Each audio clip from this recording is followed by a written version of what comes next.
Beleza, professor. Agora eu estou começando a entender esse tal de computador. Já sei que é uma máquina para computar, ou seja, calcular. Já sei também que precisa ter 4 elementos, ou seja, entrada, processamento, armazenamento e saída. Mas agora eu quero saber como é que esses componentes se comunicam. Qual é a linguagem que eles trabalham? E aí, diferente de nós que trabalhamos com a linguagem numérica chamada decimal, né? Ou seja, nós utilizamos aí no dia a dia 10 valores para representar os números que nós utilizamos. Então a gente tem do valor 0 ao valor 9. E a partir dessa combinação de valores, nós conseguimos representar infinitos números. E para nós, essa linguagem ela é perfeita. Ela foi escolhida, talvez, por a gente ter 10 dedos nas mãos, né? Mas a gente usa para realizar os mais variados cálculos e as mais variadas situações. Porém, para o computador foi escolhida uma outra linguagem, que é a chamada linguagem binária, tá? E esse binário aqui, essa palavrinha aqui que começa com bi, significa justamente 2. E o que são esses 2 aqui? Eles representam o quê? Eles representam 2 valores. Esta linguagem ela é perfeita para ser utilizada em situações onde você só tem 2 possibilidades. Imagine aqui que eu faço a seguinte pergunta para vocês. Eu pergunto, você conhece a linguagem binária? Então eu só tenho aqui 2 possibilidades de resposta. Ou você vai dizer que sim, ou você vai dizer que não.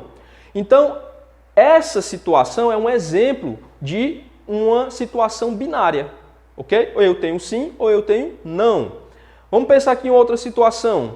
Vamos pensar na prova da CESP. Olha só que beleza. Quando você faz uma prova da CESP naquele estilo certo e errado, ali você tem uma situação binária. Você só tem 2 possibilidades para a resposta.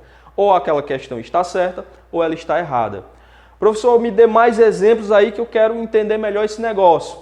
Você tem situações, por exemplo, vamos falar agora um pouco de tecnologia, de magnetismo, tá? Magnetismo, ou seja, você tem positivo, negativo, né? Se você pega uma pilha magnética, né? Uma pilhazinha de um controle, por exemplo, você vê de um lado lá o sinal de mais, não é isso? Que é o positivo, e embaixo você tem um sinal de menos. Quer dizer, então, que aqui eu tenho uma situação binária? Exatamente. De um lado você tem o positivo, do outro você tem o negativo. Não existe um terceiro símbolo. Vamos pensar agora na luz, né? Imagine a sua lâmpada da sua casa. Ou ela está ligada, ou ela está acesa, né? Ou ela está desligada, ou ela está apagada, ok? E, finalmente, nós vamos chegar à eletricidade. A eletricidade, ela também pode ser representada por uma linguagem binária. De maneira que, ou você tem energia, ou você não tem. Então, percebam que as tecnologias que nós temos hoje no mercado, tecnologias que trabalham com eletricidade, tecnologias que trabalham com luz, né? O caso, por exemplo, da internet de fibra ótica, né? Aquela internet ultra rápida, trabalha com luz. O caso de magnetismo. Nós usamos magnetismo hoje? Sim. Se você for estudar sobre o seu disco rígido, que é onde você guarda as suas informações, você vai perceber que a tecnologia empregada ali é justamente a tecnologia de magnetismo. Então, diante dessas tecnologias que podem ser representadas por essa linguagem, ela foi então escolhida para ser utilizada nos computadores. Então eu preciso entender que tudo no meu computador terá que ser convertido para a linguagem binária. Entenda isso, aluno. Preste atenção. O seu computador ele não entende textos, ele não entende sons, ele não entende imagens. Tudo tem que ser convertido justamente por quem? Lembra lá dos periféricos de entrada? Então, os seus periféricos de entrada convertem a nossa linguagem para a linguagem do computador. Quando você digita um texto lá no seu teclado, quando você pressiona a letra A do seu teclado, aquela teclazinha lá vai mandar uma sequência de pulsos elétricos para o seu computador entender, porque ele entende eletricidade e não a letra A, tá? Quando você mexe o mouse ali, aqueles comandos também são enviados via pulsos elétricos. Então, essa linguagem que foi escolhida para a informática, ela é perfeita, porque o computador trabalha com eletricidade, trabalha com magnetismo, trabalha com luz e tudo isso, todas essas tecnologias podem ser representadas na linguagem binária. Agora que eu já entendi por que foi escolhida a linguagem binária para os computadores, eu preciso agora compreender essa linguagem, tá? E lembrando que nós não temos capacidade de trabalhar com eletricidade, com luz, com magnetismo. Isso para a gente não é algo simples, não é algo que a gente possa compreender. Então, para que a gente pudesse entender as informações do computador, foram usados a convenção, ou seja, eles decidiram que essas tecnologias seriam representadas pelos valores 0 e 1. Tá legal? Então vamos falar agora especificamente da eletricidade. Então aqui foi decidido o seguinte, ó. O 0 é usado para representar a falta de energia. Então quando não há energia. Então aqui, ó, falta de energia. E o 1 será usado justamente quando há energia elétrica.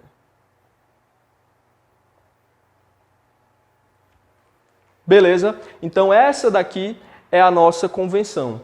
Ou seja, tudo que você tem no seu computador, ele será representado por zeros e uns. E aí vamos começar aqui a raciocinar um pouco sobre essa linguagem. Lembra, quando você utiliza a linguagem decimal, você tem ali 10 valores para montar os seus números, né? A sua informação. No caso do computador, nós só temos 2 valores para isso. E aí você começa a pensar, beleza, 2 valores, eu consigo representar 2 situações. Então vamos imaginar aqui uma lâmpada. Vamos fazer aqui uma lâmpada. Então essa lâmpada, ela pode ser representada pela linguagem binária da seguinte maneira. Só tem 2 possibilidades para ela. Ou essa lâmpada está ligada, ou ela está desligada.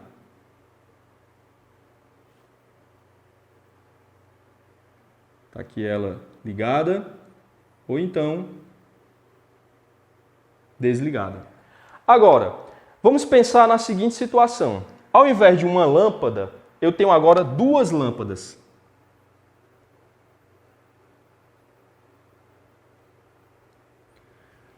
Pensa aí, quantas possibilidades agora eu tenho de representar se essas lâmpadas estão ligadas ou desligadas? Vou dar aí um tempo para você pensar. Aqui eu tenho uma lâmpada e eu só tenho 2 possibilidades. Ou ela está ligada ou ela está desligada. Agora, com 2 lâmpadas, qual é a combinação que nós vamos ter? Já chegou aí na resposta? Olha só, aqui nós vamos ter, na verdade, 4 possibilidades. Nós vamos ter as 2 lâmpadas desligadas. Nós podemos ter as 2 lâmpadas ligadas.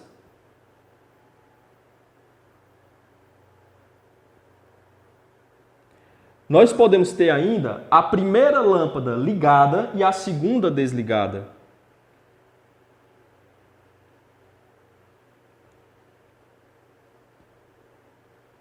E podemos ter a primeira desligada e a segunda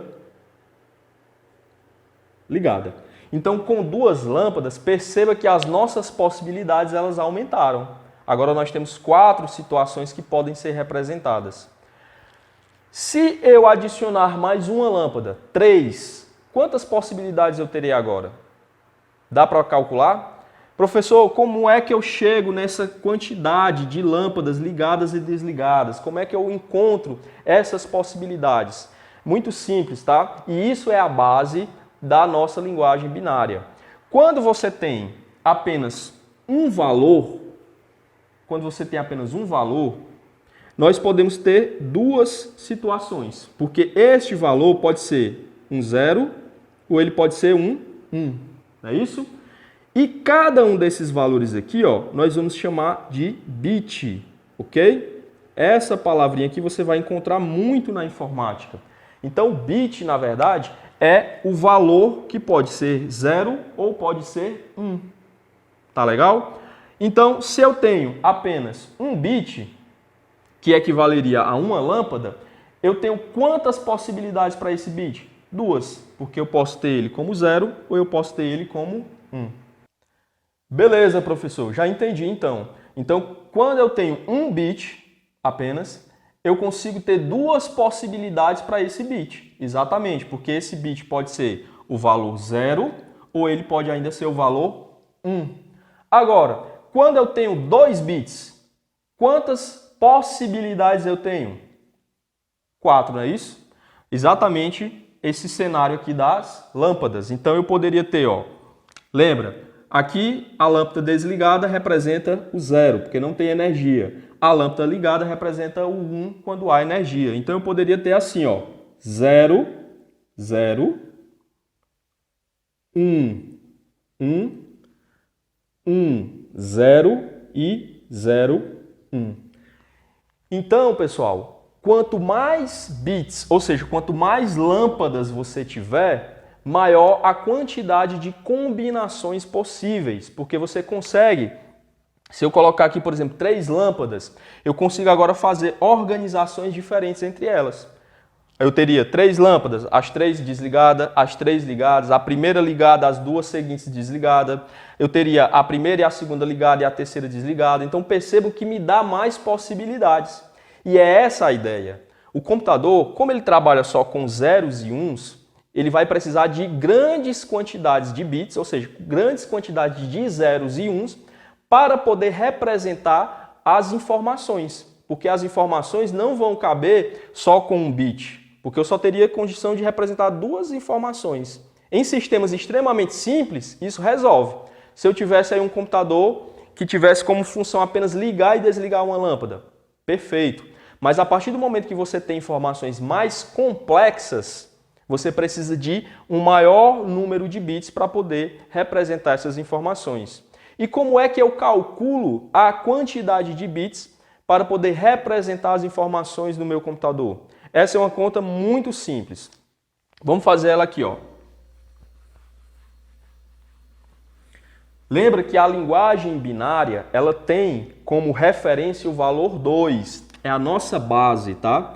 Enquanto que a linguagem decimal trabalha com a base 10, porque eu tenho ali 10 valores para ir combinando, então eu pego ali o valor 2 e o valor 5 e formo o número 25. Se eu quiser agora, eu posso pegar o 2, o 5 e o 3 e formo 253.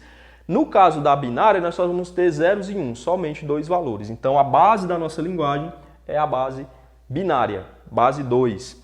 Então, se eu tiver apenas um bit, é a mesma coisa de você pegar 2 e elevar a 1, tá? 2 elevado a 1, você tem aqui, ó, 2 possibilidades. Foi o caso lá da nossa lâmpada, ou ela estava ligada ou desligada. A partir do momento que eu começo a trabalhar agora com 2 bits, você tem agora 2 ao quadrado, a gente sabe que é 4. Então agora nós temos 4 possibilidades de arranjos entre os nossos valores binários. Então eu consigo agora representar 4 informações diferentes. E agora, se eu tiver 2 elevado a 3, que foi aquela pergunta que eu fiz para vocês, se você tiver ali 3 lâmpadas, quais seriam as possibilidades para elas? Neste caso, nós sabemos que 2 elevado ao cubo é igual a 8.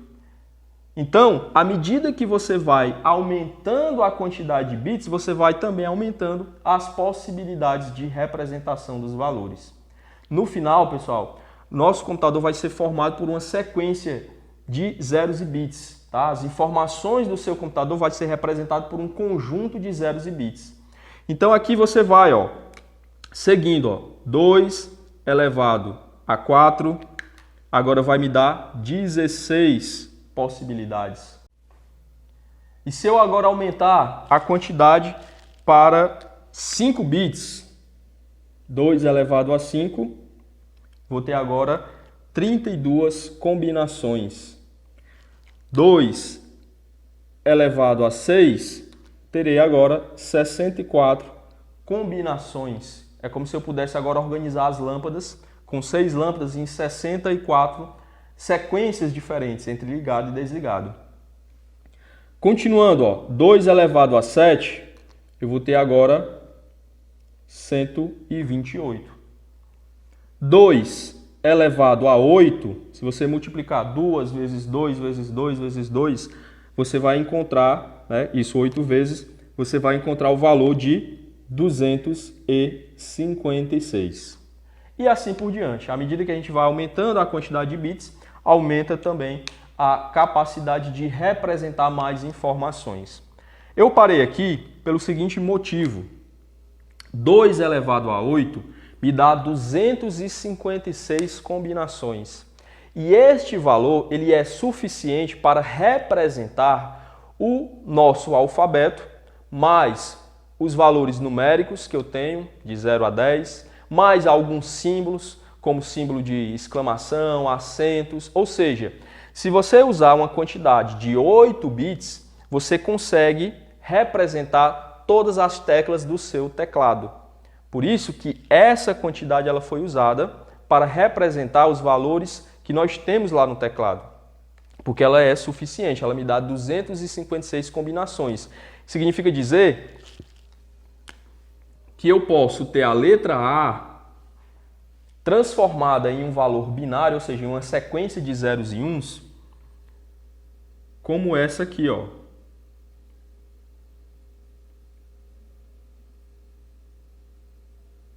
Ok? E para a próxima letra, letra B, continua com 8 bits, mas o que vai mudar agora é apenas a posição dos números, tá? Esses valores aqui eu vou mudando a ordem deles, justamente as minhas combinações, e eu vou ter aqui 256 possibilidades para combinar esses zeros e uns. Então, nós temos aqui a quantidade suficiente para representar os valores do meu teclado. Por isso que nós podemos dizer, deixa eu apagar aqui,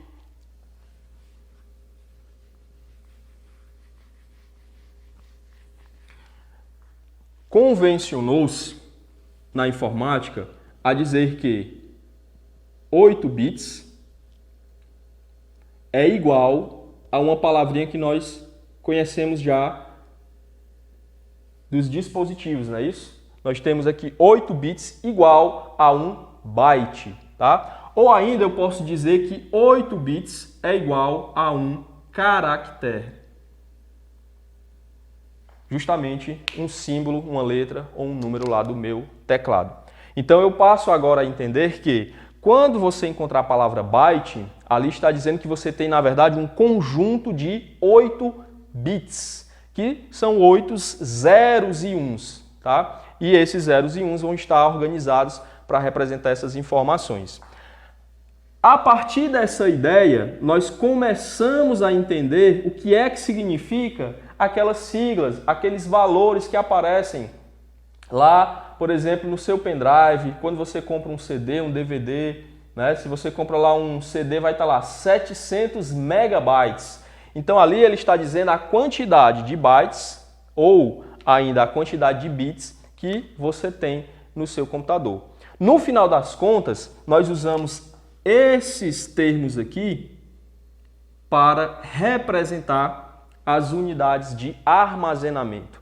Eu uso esses termos aqui para ter uma ideia do quanto de informação eu consigo guardar em um dispositivo, em uma memória, e também a capacidade de processamento, ou seja, quantos bits ou ainda quantos bytes eu consigo calcular em um determinado tempo. Então essas unidades elas são a base para você saber quanto o seu computador é rápido e o quanto ele consegue guardar de informação.